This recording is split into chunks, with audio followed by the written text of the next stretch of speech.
Van Gogh, he was a Dutch person. Right. A Dutch person. He was Dutch. He drew this, made this painting called The Courtesan. And if you ignore the background here and just focus on le sujet, in 1920, the total population of Hawaii, over 40% of all Hawaiians were Japanese. 40%? 40%. こんにちは、全人類と友達なのとこ僕がミスター富士です。そしてバイレンダスアナです。そうですアロンです。今日のテーマは海外の歴史に影響を与えた日本文化について。アーロン先生のお授業でございましてね。やっちゃー It's not a jukyo, it's a discussion, guys. It's a seminar. It's a seminar. 歴史シリーズでございまして、はい歴史大好きアーロン、大学院の専攻も歴史だったと。はいはい、そうです。どんなトピックがいいかなという話をしているときに、海外の歴史に日本文化っていうのが過去結構影響を与えているのが何個もあるよ。それ面白いんじゃないっていう風にアーロンから提案してもらいましたので、はい。今日はそれを話してもらいたいと思います。はい。それでは Let's find out! 1個目。はい、ジャポニズム。Japanism. Whoa, I don't know. is that like the French thing? ヨーロッパで流行した日本趣味のことよね。So, はいはい yeah. Oh. So I think like shumi, I guess like it can be encompassed with like shumi, but I think to give it more of like a gutai tekina rei, Yeah. I think a lot of artwork during the 19th and early 20th century, especially French artists, took a lot of influence from Japanese art and Japanese artistic or aesthetic sensibilities, and then imported it into their own artwork, which I think is quite cool. So everyone, please recall what happened in March 31st, 1854. 鎖国開国 Yeah. No more No more 鎖 No 国 more sakuku. Yeah. The Treaty of Kanagawa, was signed in 1854, officially opening Japan up to the West. Yeah. I mean, I'm not really sure how I feel about the terminology opening Japan up to the West. いらっしゃいませ I'm sure there's like some gender historian out there who made some sort of analysis about like about how Japan was like at that point feminized and then exploited by the figuratively male Westerner. だからがイエローフィーバーっていう言葉が出てくるんやな。いやな。わ絶対そうや。いや、多分聞いたよ。なんか本 inside novel they sexualize the ladies in the East. Yeah, that's why they like. Yeah. It's like a thing. And you know, like my boy Yukio Mishima wrote in his book, the sailor who fell from the sea or whatever. I think there's some novel that he wrote about a Japanese imperial sailor and then this mother, and the story is told from this mother's son. And this son revered this military guy, this Navy guy, right? Yeah. But in reality, this Navy guy was not as masculine or not as imperial or militaristic as the boy wanted him to be. And then, you know, the story takes a dark turn. But I think this whole book is basically an allegory of how Japan, because they lost the war, was, you know, effeminized and like demasculated and castrated and stuff like that.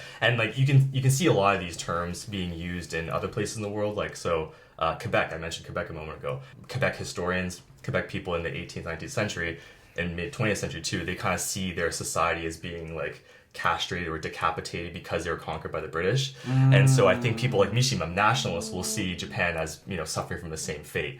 But anyway, that all to say, Japan was quote unquote opened up in the 19th century, mid 19th century. And so we can argue, you know, whether this was a good thing or bad thing, but for the sake of this video, regarding Japonism, a lot of Japanese aesthetics art was exported overseas. And I think French artists in particular took a lot of interest in this. Oh, so basically French were weaves even all the way back from the 19th century. Yeah. So the French people were the original weeb.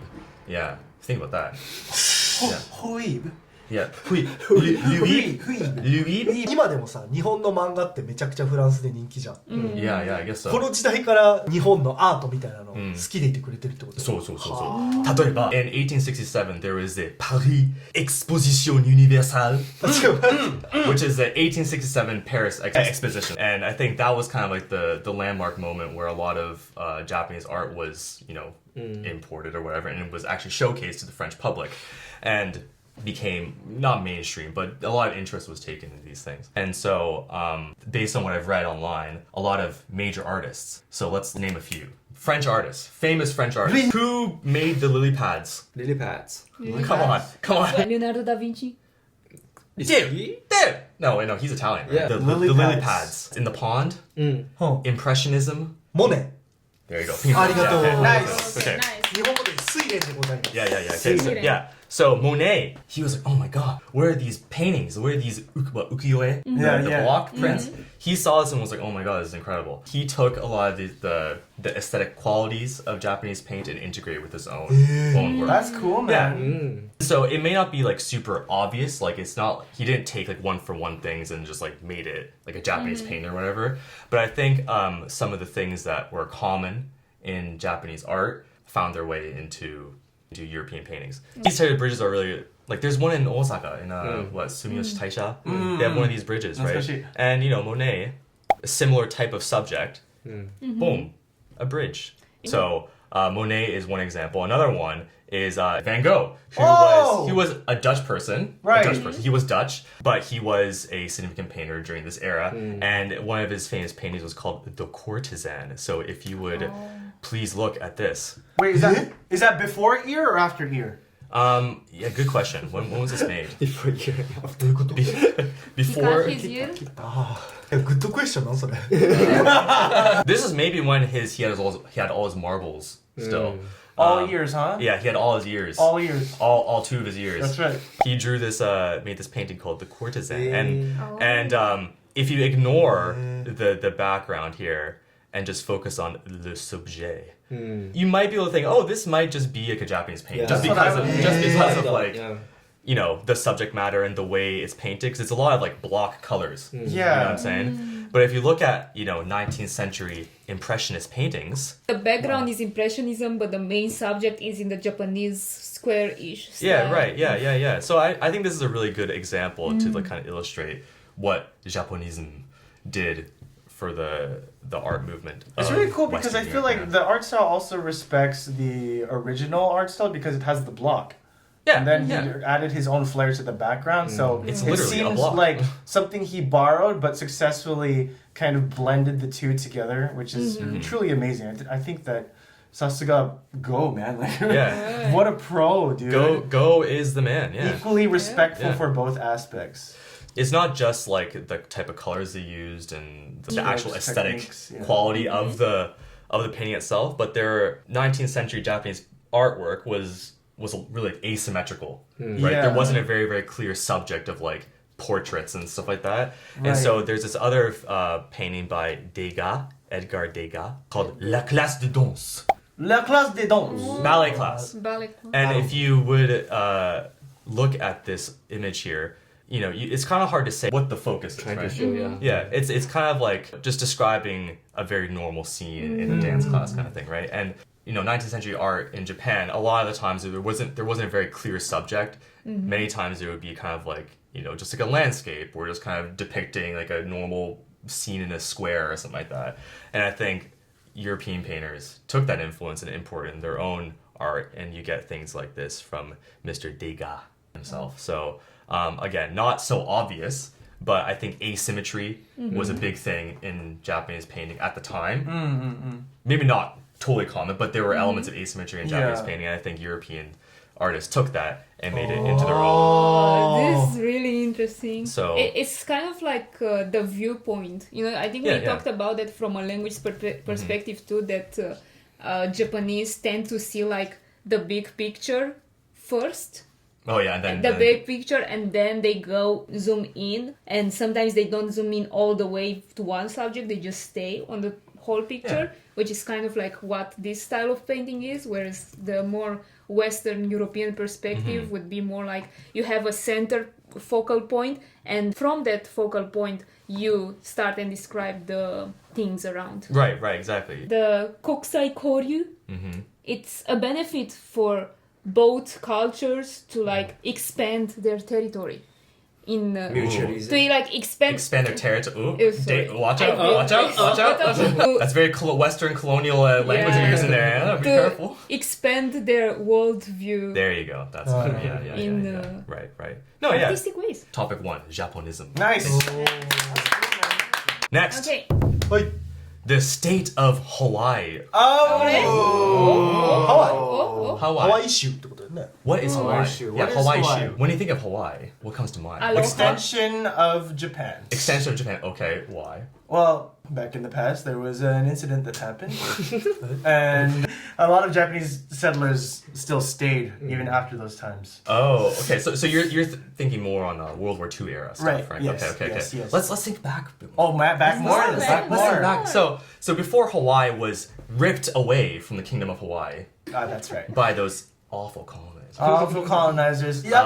I'm going to ban the Hawaiian language. You can no Yeah. longer speak Hawaiian. You are forced to call this in an English word, even though that the Hawaiian language exists. Yeah, Yeah. because we had to remember Hawaii was a separate kingdom. They were. Oh, they so were. cool. Right. King Kamehameha. That's right. Gozonji desu ka? Gozonji desu ka? Yeah. All King- the big yeah. roads are called Kamehameha Freeway. Right, exactly. So the thing I find cool about Hawaii is you have to remember that Hawaii is not America. Even though it's currently America, it's an official state, right? But Hawaii was a separate kingdom, separate country, I guess you would call it.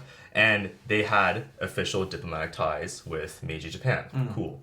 So why did I choose the state of Hawaii as the second topic of this? Because in 1920, the total population of Hawaii, over 40% of all Hawaiians were Japanese. え Interesting. Ooh. Think about that. Interesting. 40%? 40%. Interesting. Over. I think it's like 42 or something Interesting. like that. But I just want to think about think about 40%. Imagine if 40% of Japan's population was like Brazilian. Like every other person would be Brazilian basically. Yeah. Think about that. Right. Just about, right? So imagine Hawaii. It was like a Hawaiian. You have native Hawaiians there, and every other person there was like every other person was Japanese. It's like whoa, interesting demographic makeup. So let's get into the history.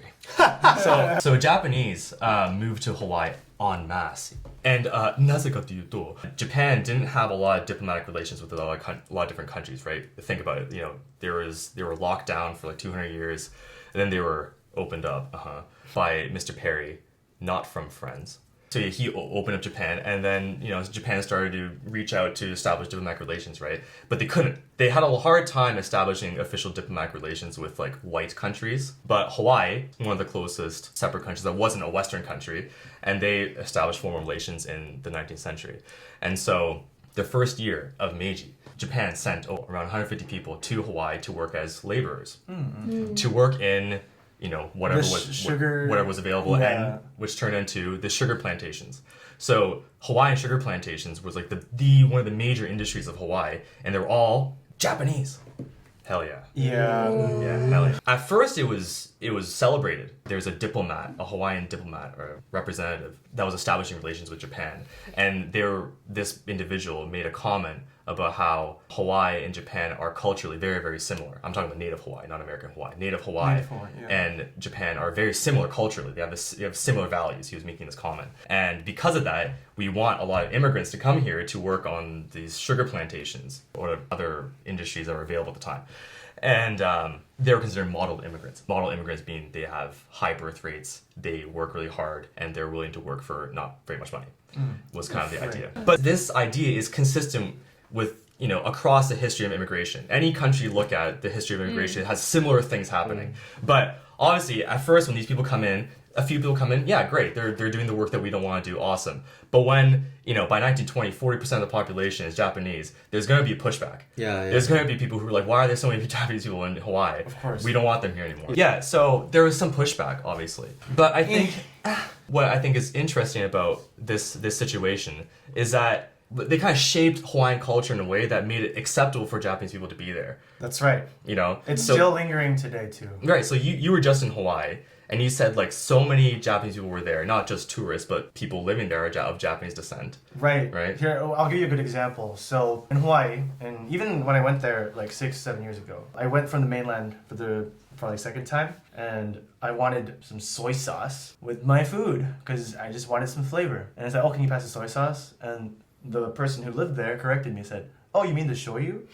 And so it's all known, like it's known, like tiny bits of like Japanese are integrated into what I thought was American English, but in Hawaii specifically, they refer to soy sauce as shoyu, Yeah. right? Which is at its core, that's a Japanese word, Right. And like that probably wouldn't be a thing unless this 19th century immigration wave probably didn't happen, right? So I think that's really cool. Come on, spam musubi. They call it musubi. Yeah, you sell spam musubis at the store. Yeah, spam musubi. Yeah, there's a lot of like senmon tents for spam musubi in Hawaii, right? So Japanese people became so prominent and so successful. They became really, really successful immigrants that down the line, the airport in Hawaii is named after who? It's Daniel Inoue. Inoue. Inoue-san. I mean, he's like Hawaiian American, right? Yeah, he's that's Japanese American, but from Japanese immigrants, right? 確かにね And so, you see this happening across the world, like in South America as well. But like the airport is named after a really, very prominent senator who comes from Japanese families, which is so sick. So Yeah. sick. Like think about that, right? That you had such an impact. A group of immigrants made such an impact on a particular island chain and now a state that you physically shaped the culture to fit your own thing, and you're welcomed by other people. Right. You're celebrated by the people there. That your airport is named after you. How sick is that? Dude, That's awesome. That's amazing. Right. This one historian, Ogawa Sensei, she wrote a book called Sea of Opportunity, published by University of Hawaii Press in 2015. And this book is really, really interesting because sugar plantations were the main industry that Japanese people went to and they worked in.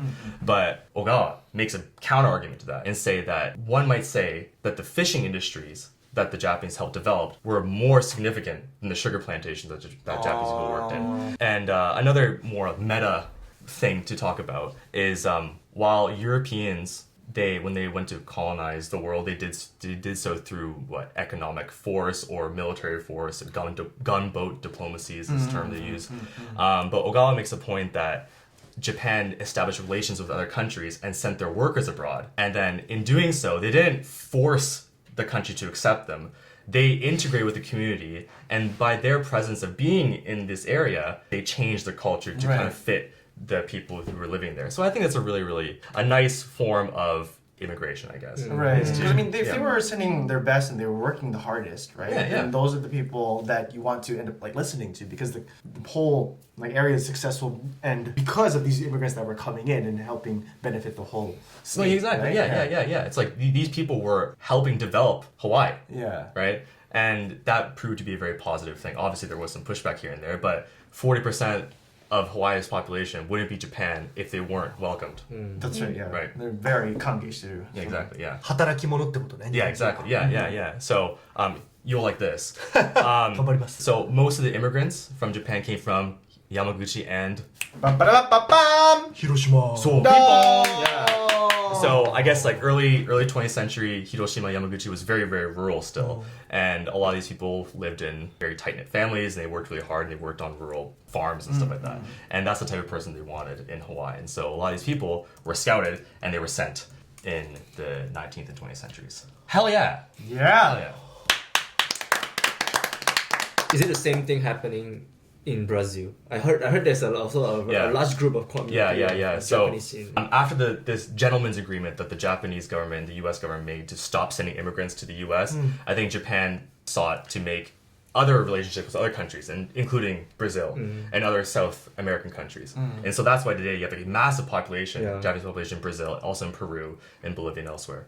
And I met this one guy in Okinawa one time. He was ethnically Japanese, but he was born and raised in Peru, Bolivia, somewhere. And he looked Japanese, but he spoke like Peruvian Spanish. Yeah.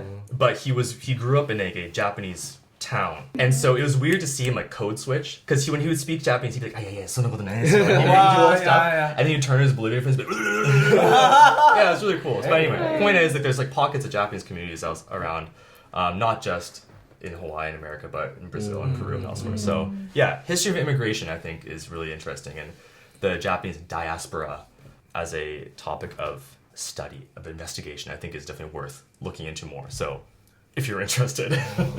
広島のその移民の人のなんか資料館とか確かあるよね。移民の人のなんか特集みたいなのを見たことあって、ハワイの労働環境って結構厳しかったらしい。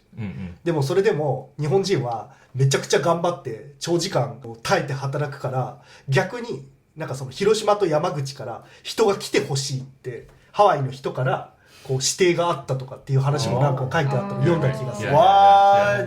Yeah, and that's probably why this diplomat that I was talking about earlier was like, we like these people. They work really long hours, and they stay for a long time, right? And they establish roots here, and like these are the type of immigrants we want. We don't want people to come here and then just leave afterwards, right? We want people to actually actually help and develop the economy and stuff like that, right? So that definitely helped build the image of the Japanese as this kind of like very hardworking population. yeah, right, yeah, exactly, yeah. So yeah, that's Hawaii. はい。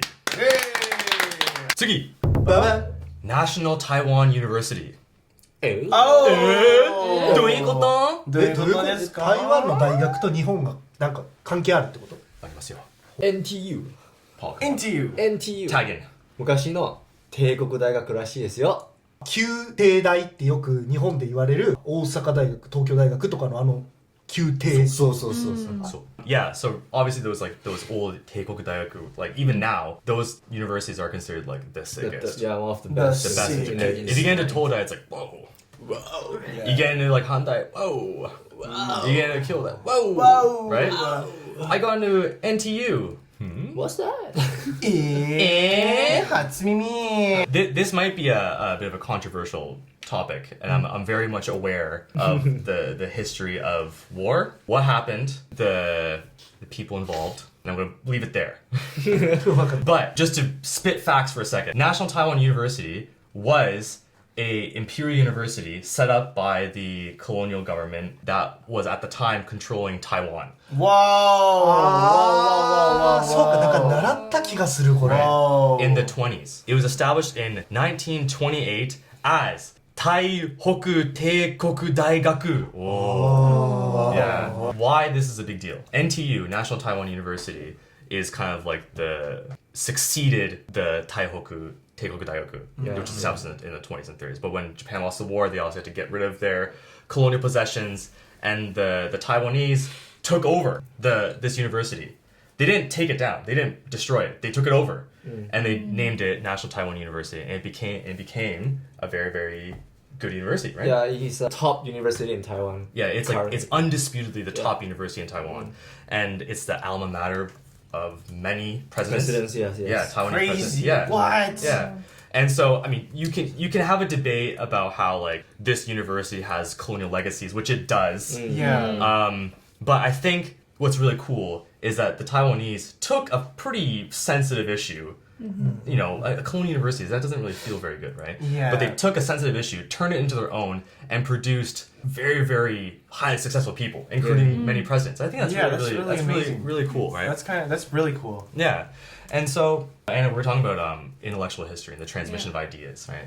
And that's not just limited to art. It's not just limited to technology, but, you know, things like education. Yeah. Right. And at the time, people have been saying that Japan was, at the time, the most modern Asian country. They considered Japan to be a very modern country because they took ideas from the West and made it their own, and then they thought, maybe we should probably expand these ideas and import it to other places. They exported education. They exported these ideas overseas. And I think that's really interesting. Yeah. And again, I think, you know, there's undoubtedly people out there who disagree with that this still exists. But, you know, the fact that this has been producing presidents of a independent democratic country, I think speaks for itself. That this is producing a good thing. Even though it has a very, very dark past, I think maybe the Taiwanese are kind of making it their own. And I think it's having a positive effect on the Taiwanese people. So, Sure. yeah. I don't think the Taiwanese took it as a dark past of the university. I think they're pretty proud of having that kind of relationship with the Japanese during that time. Yeah. I mean, if you look at, you know, Japan's relations with other countries, I mean, I think Taiwan consistently ranks like, you know, they have a good relationship with Japan. They have a good relationship. And if you look at National Taiwan University, not just in Taiwan, but globally, NTU ranks up there. Yeah, it's pretty up. Yeah, it's a really, really good university, like recognized globally. Yeah. That was National Taiwan University. でした。はい。次。はい。電車。 Wait, what? Wait. Railroads.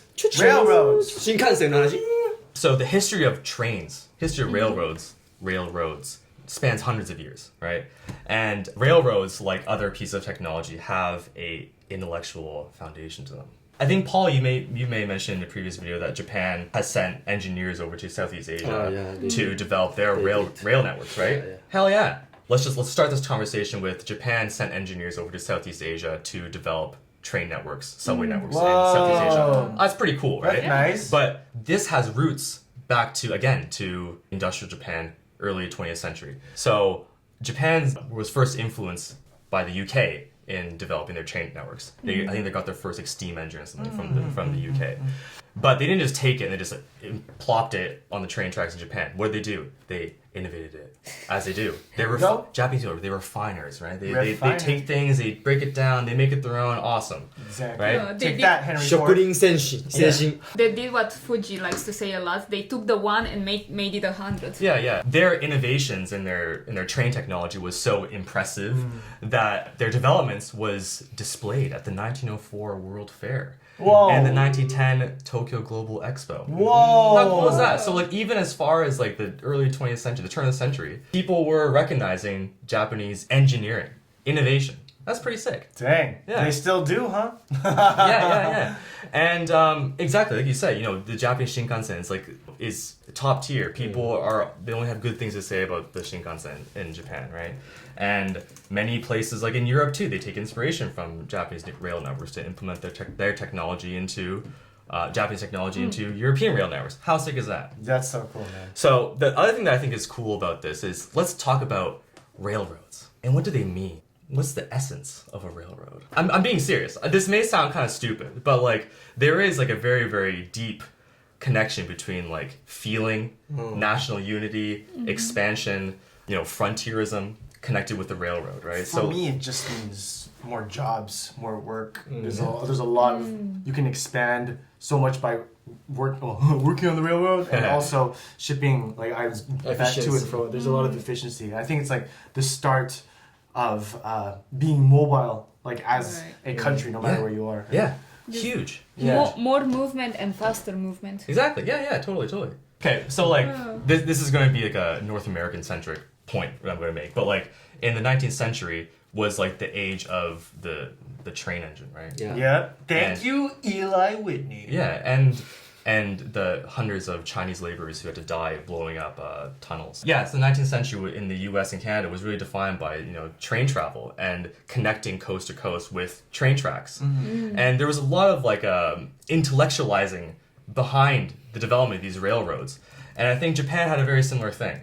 They didn't just develop a train system just for purely pragmatic reasons. They developed train networks to kind of prove to themselves and to other people in other countries that, look, we have the ability to take pre-existing technologies and make it into a new thing and to make it a very useful thing that people will actually look at us and be like, hey, look, Japan is actually doing things that's really, really cool. Right, to put it really simply, right? So there's this Canadian historian named A.A. Den Otter out of Memorial University in Newfoundland, and he has this book called The Philosophy of Railways. Whoa! And this is a history book. This is an intellectual history book Yeah. About the rail systems in Canada and the United States. But even though the subject matter is specifically on this area, I think some of the ideas that Mr. Den Otter talks about can be implemented into other places like Japan. So a lot of things that Mr. Den Otter was talking about is what railroads meant to the people building them and to national unity as a whole. And so I guess the main point is that in Canada and the United States at least, railroads were thought to connect the country westwards, right? East and west, right? When in reality, they connected countries north and south. It didn't produce the nationalizing effect that the engineers wanted it to be, but it actually connected Canada and the US closer together through trade. Right? And so I think a similar thing can be said with Japan's relationship with the rail. So obviously it connected Japan from across the country through rail, right? I think the first train lines between Yokohama and Tokyo, I think, something like that. And that was a really, really big step forward in uniting the country in some sense, right? But if you look at Japan, they showcase their train technologies at the World Fair and at the Tokyo Global Expo. So even though Japan is an island country, they're still using rail to connect themselves with other countries, just like how rail did with Canada and the United States. Whoa, that's really deep. Oh, that's really deep. So like rail obviously is a physical thing. You ride it and you get to work or whatever, right? But like there's a much deeper meaning behind train and transportation. What? The intangible rail. Yeah. Think about that, dude. Think about that. 哲学みたいなフィロソフィー Philosophy. Exactly. Yeah. Well, that's exactly what this It book is. is called. Philosophy. The Philosophy of Railways. あそうかそうか Yeah. Yeah. It's really, really cool, man. And so Japan, even though it doesn't have a frontier in the same sense the United States and Canada has, they still used rail to kind of reach out to their other frontiers, to other countries, to prove to other people that, you know, Japan is capable of doing these things. Yeah. So I think they that's are. and goddamn, they are easily top tier in train technology. Yeah. So Imagine if we did maintenance every night as opposed to only when the train broke down. yeah. Alright. Think about that. Think about that. Yeah. Who would have thought? Yeah, they don't just clock out when they're done. That's right. It's like, time to go home. Okay, all right. Oh, it's broken down. Okay, delayed about 2 hours. Not my problem. Not my problem, but Japan, hey, you ever see any of the trains breaking down? Like, Yeah. they are very tired Yeah. なる. 1900何年とかじゃなくてそっからもうずーっとっていうようなイメージ Yeah, I think so. Yeah. I mean, like I said, the 1904 World Fair, the 1910 Global Expo is kind of like when Japan introduced their train developments to the world. And then ever since then, people's eyes have been on Japan for the trains. Yeah. Hell yeah. They 多分 have 新 been. 幹線とかできたの1960年代とかだから、まあその前からその電車の技術みたいなのはすごく高く Right, て、 right. だから今ちょっと調べたら台湾高速鉄道の車両技術とかにも使われてるし、アメリカニューヨークの地下鉄、でドバイのメトロとか、 Nice. 本当いろんなところに使われてるっていうので、そうだね。でも言われたら、なるほどって思いました。 I think like the other thing that's like worth noting is that a lot of these things that Japan is known for, you kind of assume it's like post-war, like 1980s, 1960s onwards kind of thing, right? Shinkansen, 1960s, or like Nintendo, 1980 onward kind of thing, right? But like these roots of Japanese development and technology come from like the 18th, 19th centuries. How sick is that? Hey. How sick is that? That's insane. Yeah, So you're saying the people who worked on the railroads is the reason I had my Game Boy? pretty much, dude. Yeah, pretty much. Yeah. Let's go. Come on. See, connecting the dots. That's There what we history- go. The railroads, That's my what- Game Boy. That's what history's all about. That's right. Yeah. That was not densha, but railroads deshita.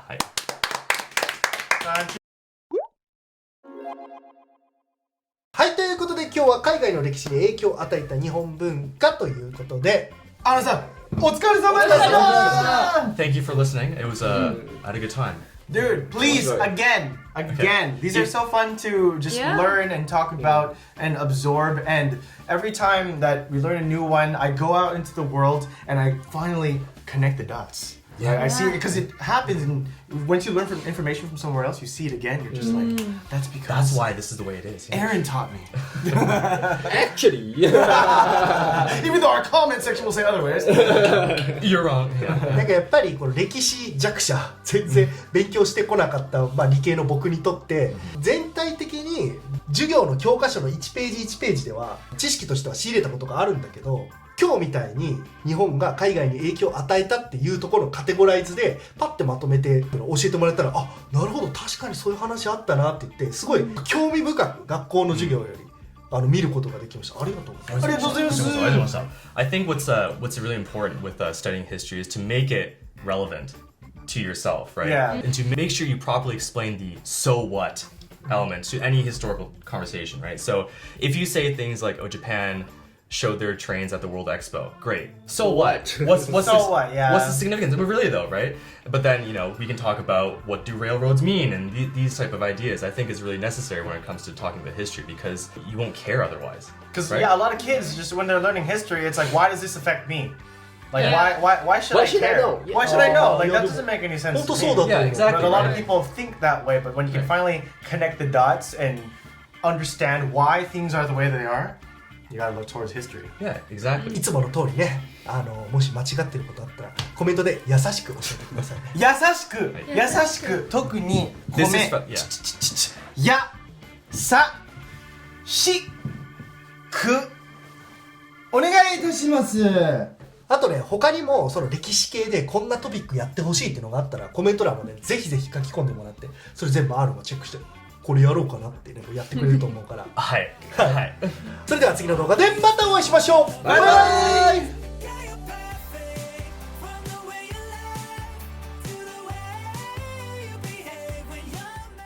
チャンネルと録お願いします。